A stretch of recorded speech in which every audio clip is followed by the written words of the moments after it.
கர்த்தராகிய இயேசு கிறிஸ்துவின் நாமத்தினாலே உங்கள் அனைவருக்கும் அன்பின் வாழ்த்துதலை தெரிவித்துக் கொள்கிறேன். இந்த நாளிலும் சமயத்திற்கேற்ற நிகழ்ச்சியிலே உங்களோடு கர்த்தருடைய வார்த்தையை பகிர்ந்து கொள்ளும்படியாக கர்த்தர் கொடுத்த ஸ்லாக்கியத்திற்காக நான் கர்த்தருக்கு நன்றி செலுத்துகிறேன். இந்த நாளில கூட மத்தேயு எழுதின சுவிசேஷம் 18ஆம் அதிகாரம் 3ஆம் வசனம். மத்தேயு 18:3, நீங்கள் மனம் திரும்பி பிள்ளைகளைப் போல் ஆகாவிட்டால் பரலோக ராஜ்யத்தில் பிரவேசிக்க மாட்டீர்கள் என்று மெய்யாகவே உங்களுக்கு சொல்லுகிறேன். கர்த்தர் இந்த நாளிலே நம்மிடத்தில் ஒரு மனம் திரும்புதலை எதிர்பார்க்கிறார், மனம் மாற்றத்தை எதிர்பார்க்கிறார். சிறு பிள்ளைகளைப் போல ஒரு மனமாற்றம் இல்லையா?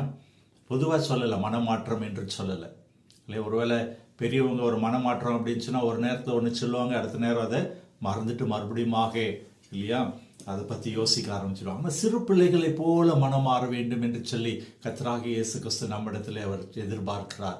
சிறு பிள்ளைகளை பார்த்துருக்குறோம் இல்லையா? அவங்க கொஞ்ச நேரம் ஏதோ சண்டை போட்டாங்கன்னா சரி, அடுத்த நிமிஷம் அவங்க ஒன்றாக சேர்ந்துடுவாங்க, அதை பற்றி நினைக்க மாட்டாங்க இல்லையா? அப்படியான ஒரு மனம் திரும்புதலை கர்த்தர் இந்த நாளில் இருப்பார். பழைய பகை உணர்ச்சி, காழ்ப்புணர்ச்சி, வெறுப்பு, அவங்களை கண்டாலே எனக்கு பிடிக்கல, அவங்கள கண்டாலே எனக்கு எரிச்சலாக வருது, இப்படி சொல்லி அநேகர் தங்களுடைய மனதுக்குள்ளே ஆவிக்குரிய பிள்ளைகள் என்று அடையாளப்படுத்தி கொண்டாலும் இல்லையா, வெளியரங்கமாக பார்க்கும்பொழுது அவர்களுக்களாக இப்படியான ஒரு வாழ்க்கை காணப்பட்டு கொண்டு இருக்கிறது. கர்த்தர் இந்த நாளில் சிறு பிள்ளைகளை போல மனம் மாற வேண்டும் என்று சொல்லி நம்மிடத்தில் எதிர்பார்க்கிறார். ஒருவேளை நம்முடைய ஆசீர்வாதத்திற்கு தடையாக இந்த ஒரு மனம் திரும்புதல் தடையாக இருக்கிறதா என்று சொல்லி சிந்தித்து பார்க்கிறேன். எதையோ காரியத்திற்காக நான் வாஞ்சித்து கொண்டு இருக்கிறேன், அநேக காரியங்களுக்காக முயற்சி கொண்டு இருக்கிறேன், கர்த்தரிடத்தில் நான் கேட்கிறேன், ஆனால் எனக்கு ஒரு ஆசீர்வாதம் கிடைக்கலையே அப்படின்னு சொல்லி யோசித்து கொண்டு இருக்கிறீங்களா? ஒருவேளை இந்த நாளில் அநேக பாவங்களை அறிக்கை செஞ்சுட்டேன், மன்னிப்பு கேட்டுட்டேன் அப்படின்னு சொல்லி சிறு பிள்ளைகளை போல பழைய காரியங்களை மனதில் வைத்துள்ளாதபடி முழுமையாக அவைகளை விட்டு வெளியே வந்து விட்டோமா? கர்த்தர் இந்த நாளில் நம்மை சிந்தித்து பார்க்க அழைக்கிறார் இல்லையா? அந்த ஒரு சிந்தனை நமக்குள்ள வரும்போது கர்த்தர் பரிசுத்த ஆவியானவர் நமக்குள்ள இருந்து நமக்கு உதவி செய்ய வல்லவராக இருக்கிறார். யாரை மன்னிக்கணுமோ அவங்கள மன்னிங்க, யாருக்கிட்ட அன்பு செலுத்தணுமோ அவங்ககிட்ட அன்பு செலுத்துங்க, பகை உணர்ச்சியை எடுத்து போடுங்க.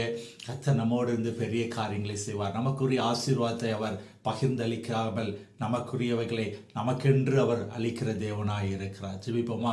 எங்கள் அன்பின் பரம தகப்பனே, இந்த நாளுக்காக நாங்கள் உமக்கு நன்றி செலுத்துகிறோம். இந்த நாளிலும் எங்களை சிறு பிள்ளைகளை போல மனம் மாறும் வேண்டி நீர் எங்களை நினைப்பூட்டி இருக்கிறபடினாலே உமக்கு நன்றி செலுத்து. பழைய பகை, காழ்ப்புணர்ச்சி, எரிச்சல், கோபம் எல்லாம் எங்களை விட்டு அகலும்படியாக, எங்களை ஒரு விசை கூட பரிசுத்தப்படுத்தும்படியாக எங்களை தாழ்த்தி உடைய கரத்தில் ஒப்பு கொடுக்கிறோம். கர்த்தர் நீர் அப்படி செய்கிறபடினாலே உமக்கு நன்றி. மீட்பர் இயேசு கிறிஸ்துவின் ஜெபிக்கிறோம் நல்ல பிதாவே, ஆமேன் ஆமேன். இந்த நாளில் கர்த்தர் உங்களோடு இருந்து இந்த வார்த்தையின் மூலமாக